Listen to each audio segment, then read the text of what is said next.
1990 Chevy Silverado. What we did is we did Flowmaster 40 series, 3-inch pipe, into 2 1/4 tailpipes, into 3.5-inch, 3-inch actually by 22 rolled edge tips. Right there and right there. I'll let you hear it in a minute.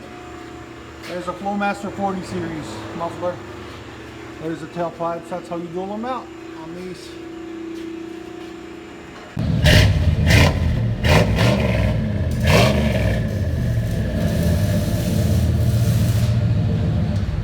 Flowmaster 40 series.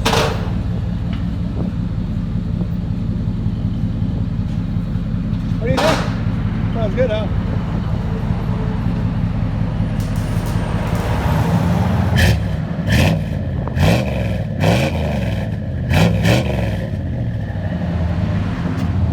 That's how they all should sound.